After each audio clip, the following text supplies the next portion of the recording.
Tokyo Olympic के बाद भारतीय खिलाड़ियों के अंदर यह विश्वास जगा है कि वो मेडल टैली डबल फिगर में ला सकते हैं। और यही वजह है कि पेरिस ओलंपिक में हर एक भारतीय को बहुत ज्यादा उम्मीदें हैं अपने खिलाड़ियों से। 117 लोगों के इस दल में, खिलाड़ियों के दल में टेबल टेनिस की बात करते हैं तो कुल 8 खिलाड़ी गए हैं, जिनमें से 7 खेलेंगे, 1 रिजर्व में है और जरूरत पड़े तो जो 8वां खिलाड़ी है वो भी खेलेगा। अब इसमें कई सारे नाम हैं, जैसे आप नाम जानते हैं मनिका बत्रा का, शरद कमल का, लेकिन एक और नाम है श्रीजा अकुला। जी हां, जो राइजिंग स्टार है इस वक्त टेबल टेनिस की, या फिर यूं कहें कि राइज तो हो चुकी है। अर्जुन अवार्ड मिल चुका है 2022 में और इस वक्त वो भारत में टेबल टेनिस की नंबर 1 खिलाड़ी है, चैंपियन है वो महिलाओं में टेबल टेनिस में। इसीलिए श्रीजा से उम्मीदें बहुत ज्यादा हैं।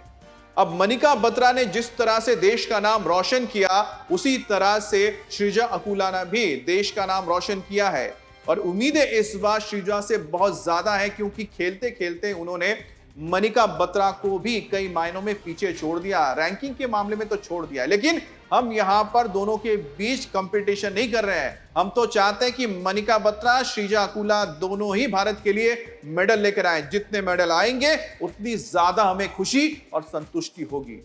अब श्रीजा के रिकॉर्ड की अगर बात की जाए तो बचपन से उन्होंने किस तरह से इस खेल में कदम रखा, यह भी आपको बताएंगे। 31 जुलाई 1998 को हैदराबाद में जन्म हुआ श्रीजा अकुला का।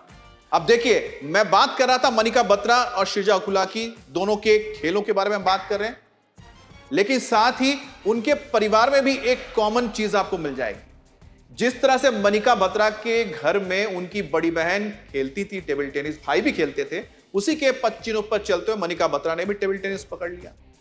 ठीक वैसा ही हाल कुछ था श्रीजा के घर में। श्रीजा के पिता, जो एक प्राइवेट कंपनी मैनेजर का काम करते हैं, वो भी टेबल टेनिस खेलते थे और उनकी बहन भी खेलती थी टेबल टेनिस, यूनिवर्सिटी लेवल पे खेलती थी।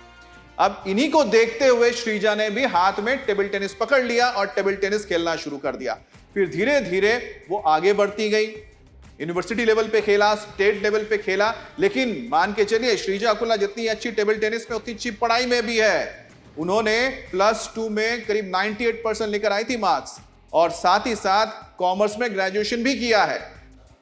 अब पढ़ाई के साथ साथ श्रीजा अकुला ने अपने टेबल टेनिस पर ध्यान दिया और यूनिवर्सिटी में पढ़ाई के दौरान उन्होंने सोमनाथ घोष के पास कोचिंग ली और इसी तरह से सोमनाथ घोष ने उनके खेल को और निखारा, जिसके बदौलत धीरे धीरे वो आगे बढ़ी और आज के वक्त वो भारत की चैंपियन है।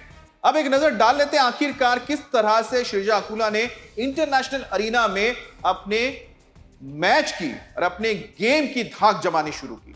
अगर करियर की बात करते हैं तो श्रीजा अकुला के लिए पिछले 2 साल बेहतरीन रहे हैं। 2022 में कॉमनवेल्थ गेम्स में उन्होंने शरद कमल के साथ मिलकर मिक्स डबल्स में कॉमनवेल्थ गेम्स में गोल्ड हासिल किया। उसी तरह से उन्होंने 2024 में अच्छी रैंकिंग हासिल की, नंबर 1 बनी भारत में। और 2024 में ही अगर बात करते हैं तो बहुत इंपॉर्टेंट चीज जो मैं आपके साथ शेयर कर रहा हूं, टेक्सास में WTT फीडर कॉर्पस क्रिस्टी में उन्होंने अपना पहला WTT सिंगल्स करियर खिताब जीता। इसके साथ ही 2 महीने बाद मार्च में श्रीजा ने WTT फीडर बेरूत 2 में खिताब जीता और जून में श्रीजा ने WTT कंटेंडर लागोस जीतने वाली पहली भारतीय बनी। तो आप समझिए कि पिछले 2 साल जिस तरह से लगातार परफॉर्म किया है श्रीजा ने, उसने उनके करियर में 4 चांद लगा दिया। और यही नहीं, श्रीजा के लिए सबसे इंपॉर्टेंट चीज क्या हो जाती है कि ठीक ओलंपिक से पहले उन्होंने 2024 में देखिए WTT के इवेंट्स में क्या बेहतरीन परफॉर्मेंस करते हुए लागोस में भी जीत हासिल की है। और इसी का असर यह होगा कि जब ओलंपिक्स में खेलने के लिए उतरेंगी, जब ओलंपिक्स में वो अपने कंटेंडर के सामने होंगी, तो उनके अंदर जबरदस्त कॉन्फिडेंस होगा। इसके अलावा 2019 में उन्होंने साउथ एशिया गेम्स में गोल्ड जीता था वुमेन्स डबल में और साथ ही साथ 2019 काठमांडू में भी उन्होंने वुमेन्स टीम में भी गोल्ड जीता था। तो 2019 का तो हमने जिक्र किया, 2020 आपको पता ही है, कोविड 2019-20 के लगभग कोविड में निकल गया।